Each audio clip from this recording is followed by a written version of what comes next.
Well, if the fact that it appears to glamorize the villainy of it, that happens to be the accident of the film and its true nature. Burt Lancaster never did anything halfway. On screen, he moved like a force of nature. A man who could smile like a saint one moment and explode like a thunderstorm the next off camera. He carried that same electricity. People admired him. People feared him. Some even whispered that there was one person he hated more than anyone else. One nemesis. One enemy. One name that set his temper on fire. But Hollywood myths are never that simple. Because behind the wide grin and the acrobat swagger lived a man carved from contradictions. A perfectionist who demanded excellence. A loyal friend who sometimes turned volcanic. A self-made icon who refused to bow to studios, producers, or even fellow stars. And when pressure built, it cracked him open in ways that left lasting echoes on every set he walked onto. Tonight, we peel back the legend. We go beyond the headlines and the gossip. We explore the clashes, the confrontations, the friendships forged in fire, and the roles he regretted. And by the end, we'll answer the question behind the myth. Number 6, Terrible-Tempered Burt. Before we can understand any story about hatred, we have to begin with the one truth everyone in Hollywood agreed on. Burt Lancaster carried a storm inside him. He didn't enter a room, he arrived. Shoulders back, chest out, chin raised like a man who had won every fight life ever dared him to take, and still expected the next one. Okay, fatso, if it's killing you want, come on. Some actors whispered that his presence felt like stepping into a charged field, as if the air thickened just slightly whenever he walked by. Hedda Hopper, never known for kindness but always known for sniffing out vulnerability, nicknamed him Terrible-Tempered Burt. Composer Elmer Bernstein said Lancaster could be really scary. And director Sidney Pollack admitted that even seasoned filmmakers found him intimidating. This wasn't gossip. This was the emotional weather that followed him like a shadow. But the truth is rarely as sharp as the headline. Lancaster's anger wasn't the wild, directionless kind. It wasn't the tantrum of a diva or the ego of a tyrant. It was something older. Something earned born into poverty in East Harlem, raised by people who didn't have time for softness. Burt learned early that the world respected force, not fear. Circus acrobatics hardened his body. Survival hardened his voice. By the time Hollywood met him, he was a man who carried discipline, ambition, and a stubborn refusal to be controlled. On set, this could feel explosive. He expected excellence, not just from co-stars, but from himself. If someone missed a cue, he snapped. If a director fumbled a shot, he barked. If a scene fell flat, he took it personally.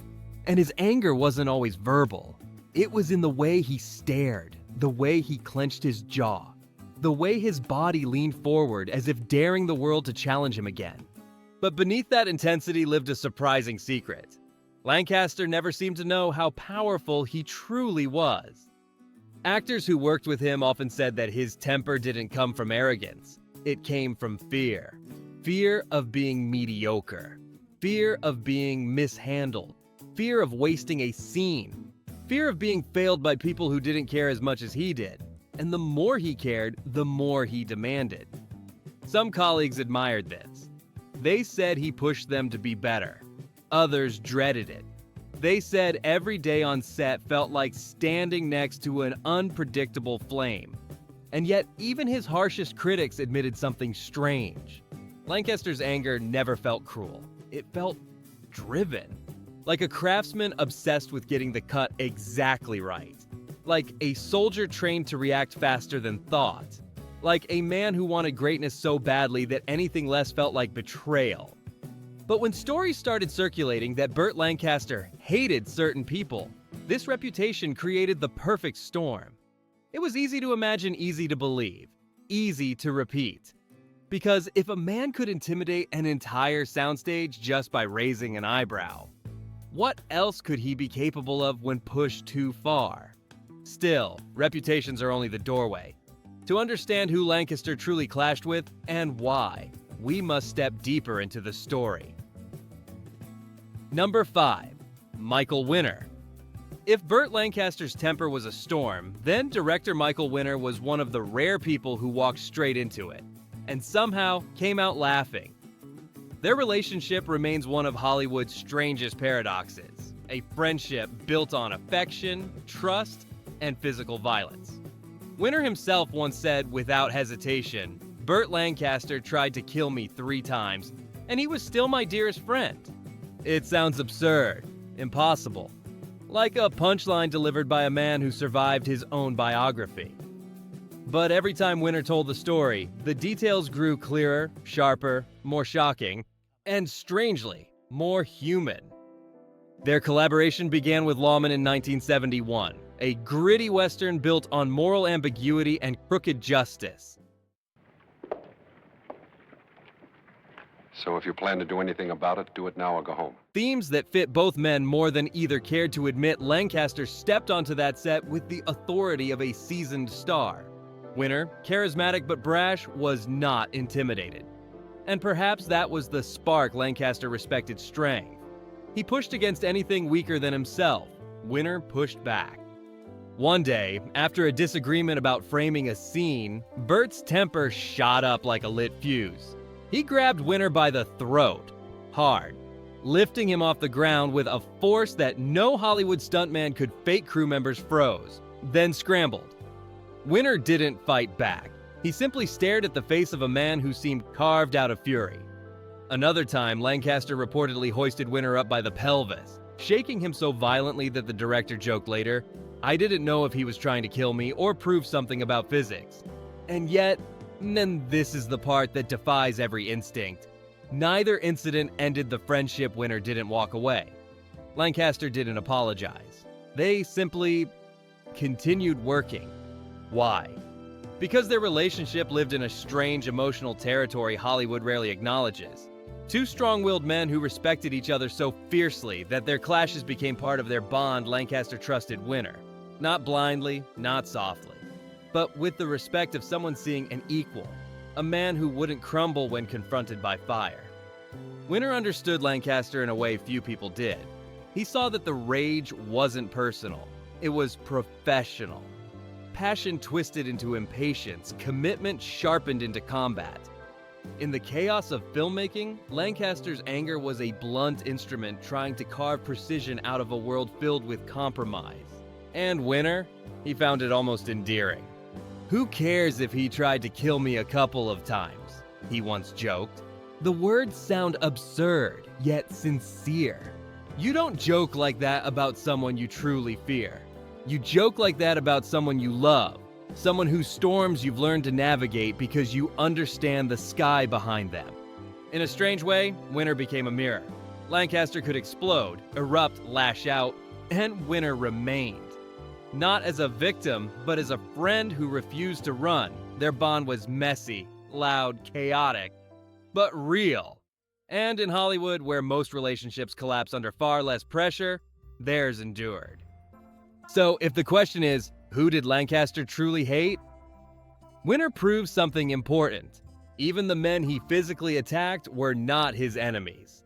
Number 4, Kirk Douglas. If Michael Winner saw Burt Lancaster's volcanic side up close, Kirk Douglas lived in its orbit for nearly half a century. The 2 men were Hollywood's most iconic odd couple. One tall, broad, athletic, the other compact, sharp-featured, coiled like a spring. Together, they lit up screens with a chemistry that felt part collaboration, part competition, and part something harder to define, not hatred. Never hatred. But a rivalry that carried the heat of 1,000 unspoken challenges. Their first major pairing, gunfight at the OK Corral, set the foundation. I'd say that was good information. Bailey's left-handed. Ike Clanton and Johnny Ringo rode through here 3 days ago. You played cards with them. Which way were they heading? Audiences saw 2 titans playing off each other with an ease that felt almost telepathic. But behind the scenes, the energy was far less serene. Lancaster teased. Douglas bristled. Lancaster pushed. Douglas pushed back harder. They weren't enemies. They were 2 stars testing the tensile strength of each other's pride. Lancaster loved to poke the bear. At a fan event, he once leaned into the microphone and suggested that Douglas, famously self-conscious about his height, wore lifts in his shoes. The crowd laughed. Douglas didn't. Minutes later, the Spartacus star was seen wiping tears backstage. Lancaster, amused but also touched, reportedly went looking for him. He never apologized directly. That wasn't his language. But he made sure Douglas knew the teasing came from familiarity, not cruelty. Because for Lancaster, humor was intimacy. If he didn't like you, he didn't talk to you. If he teased you, that meant he trusted you. It was his way of pulling people into his circle, testing if they were strong enough to stand beside him. And Douglas? He never backed down. Their dynamic became one of Hollywood's great paradoxes. Two men who could frustrate each other to the point of shouting, yet refused to drift apart. They fought. They collaborated. They argued about scripts, scenes, billing, ego, and even posture. But beneath all of that loud energy lay a quiet truth. They sharpened each other. One of Lancaster's favorite introductions for Douglas was, "Kirk would be the first to admit he is a difficult person. I would be the second." It's a joke layered with affection, honesty, and the kind of playful irritation that only exists between two people who have shared decades of rising, falling, and enduring together.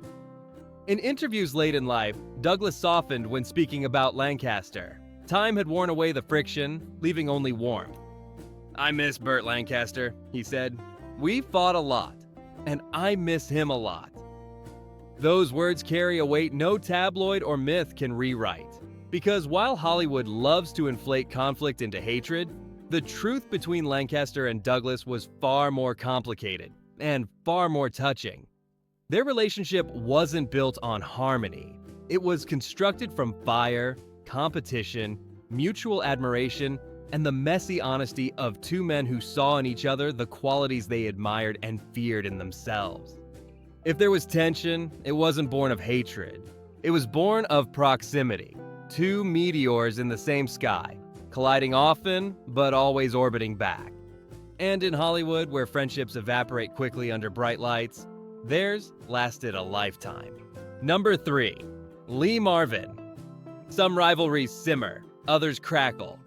But when Burt Lancaster and Lee Marvin stepped onto the same stretch of desert rock for The Professionals, 1966,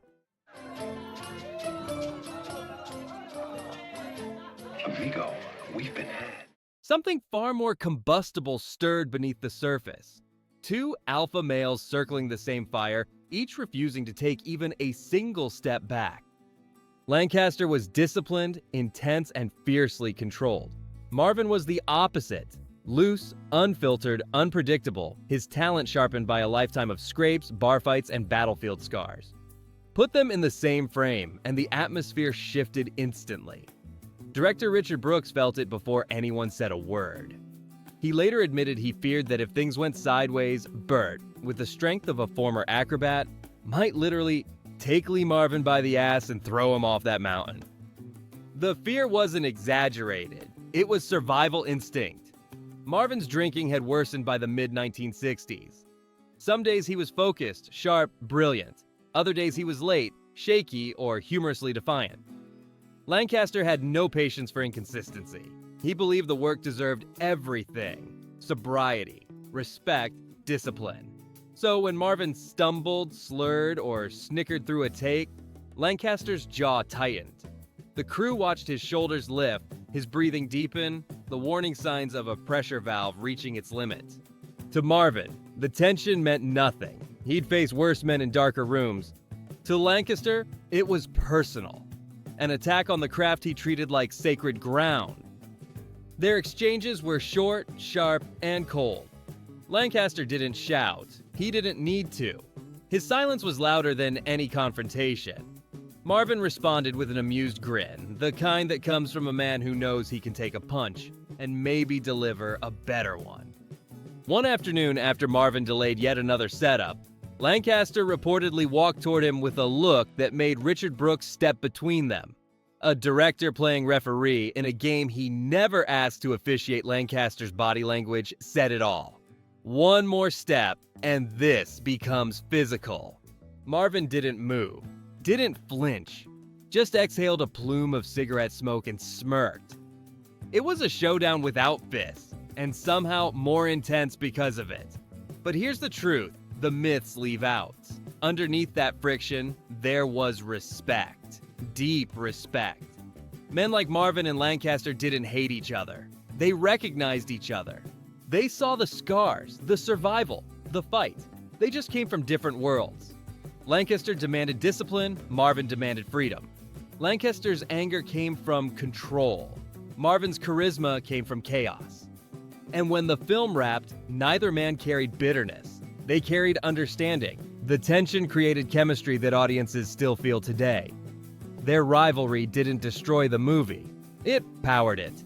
Two forces of nature meeting on the same mountain, each refusing to bow, each silently impressed that the other didn't. In another lifetime, they might have been brothers. In this one, they settled for being legends who met at full strength. And the truth is simple. If Burt Lancaster ever hated anyone, it wasn't Lee Marvin. Men like that don't hate each other. They collide, they clash, and then they walk on. Number 2, the only thing he truly hated. For years, reporters searched for the name, the one man Burt Lancaster truly hated. Co-stars, directors, rivals? It made sense on paper after all, a temper that Legendary must have left enemies in its wake. But the deeper you travel into Lancaster's history, the clearer one truth becomes. The person he despised the most was not a person at all. It was a film, not a notorious failure, not a career-ending embarrassment, not even a scandal, just a movie that forced him into a cage he had no control over. Rope of Sand, 1949. Martingale, I'm dead from Cape Town to the Belgian Congo.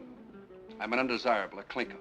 I can't get a job and I can't get a passport to go anywhere else. When Lancaster spoke about it decades later, long after he had won awards, shaped film history, and transformed from acrobat to Hollywood titan, the bitterness still lingered. When I think of my least favorite, he said slowly, I think of Rope of Sand. I did that thing under great duress. I hated it. It wasn't the script he hated. It wasn't the cast. It wasn't even the final product. What he hated was powerlessness. The one thing a man like Burt Lancaster could not tolerate. In 1949, he wasn't yet the Burt Lancaster the world remembers. He was still under the tight control of producer Hal Wallace, bound by contract, pushed into roles he didn't believe in. Lancaster was a force of nature forced into a box, told where to stand, how to speak, what to accept. And Rope of Sand became the symbol of that imprisonment. Imagine a man with a spine made of rebellion being told to obey. Imagine a performer who risked his life doing stunts in traveling circuses being told to tone it down. Imagine a rising star realizing his future wasn't his own. That feeling becomes resentment. Resentment becomes anger. Anger becomes memory. And memory becomes the only thing close to hatred Lancaster ever openly admitted. But even here, the word hate reveals something deeper, something softer. Because Lancaster wasn't just angry at a film, he was disappointed in himself. He felt he had allowed the industry to own him before he learned how to own his place in it. Rope of Sand became a scar, not because the movie failed, but because it represented a version of himself he didn't want to remember. Young, limited, controlled. In later interviews, Lancaster rarely spoke ill of anyone. He was sharp, opinionated, sometimes blunt, but rarely cruel. Yet mention Rope of Sand and his eyes hardened. The wound was still there, and perhaps that is why this story matters. Hollywood loves myths about hatred, dramatic feuds, backstage screaming matches, stars who carried vendettas to their graves. But Lancaster's truth tells us something far more human. The deepest resentments often belong not to enemies, but to versions of ourselves we regret. In a career filled with towering performances, moral complexities, and legendary confrontations, the only thing he truly hated was the moment he felt small, stripped of choice, forced to bend when every bone in his body was built to stand tall. It wasn't hatred of a person, it was hatred of a memory. And sometimes that is the hardest kind to let go. Number 1.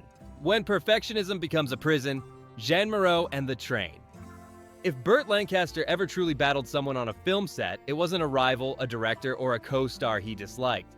It was the one enemy he could never outrun, his own perfectionism. And nowhere did that inner war become more visible than during the filming of The Train, 1964, in his quiet clash with French screen legend Jean Moreau. Please. Why did you come back here? You want everyone killed? Moreau was elegance wrapped in instinct. She didn't overthink acting, she felt it. A look, a gesture, a breath. That was enough. She believed in presence, not calculation. Lancaster, by contrast, dissected everything.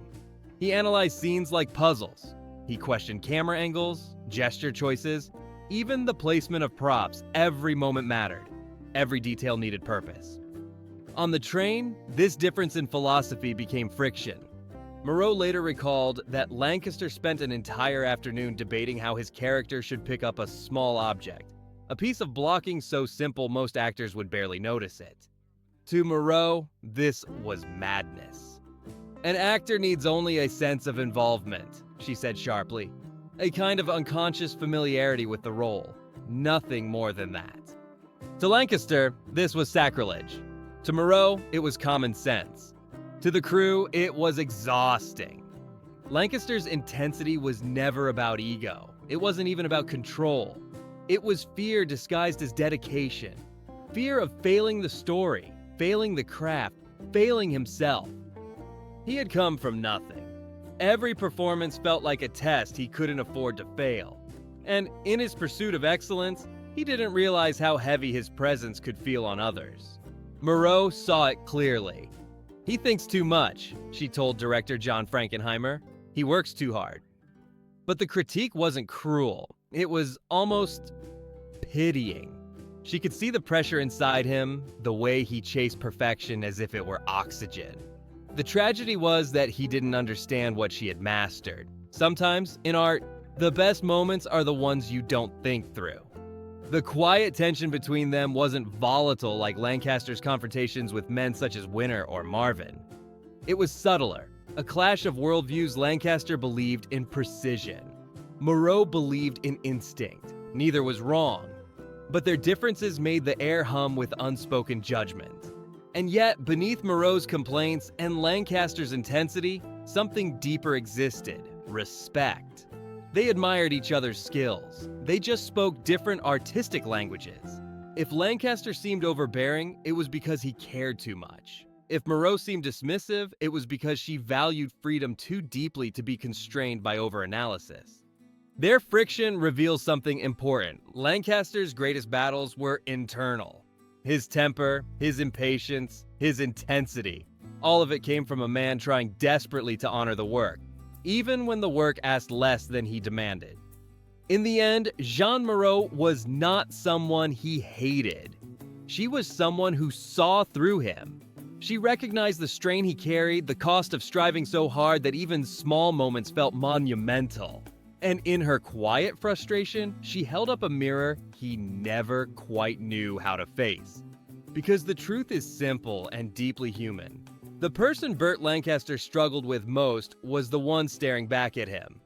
So after all the confrontations, the rivalries, the shouting matches, the rumors, and the Hollywood myths, what remains of the question?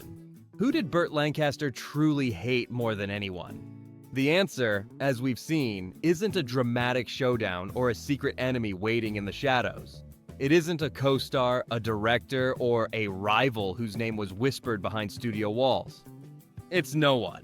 Lancaster lived boldly, loudly, sometimes explosively, but not cruelly. His clashes came from passion, not malice. His anger came from pressure, not spite. And when he lost control, he often returned with respect, loyalty, or the quiet understanding of a man trying to improve himself. The only thing he ever admitted hating was Rope of Sand, a symbol of the powerless young actor he swore never to be again. Hollywood loves villains. It loves feuds. It loves stories of hatred. But Lancaster's legacy offers something different. A reminder that even the fiercest storms can come from good intentions, and that a powerful presence doesn't always hide a dark heart. If anything, the man he fought the hardest was himself.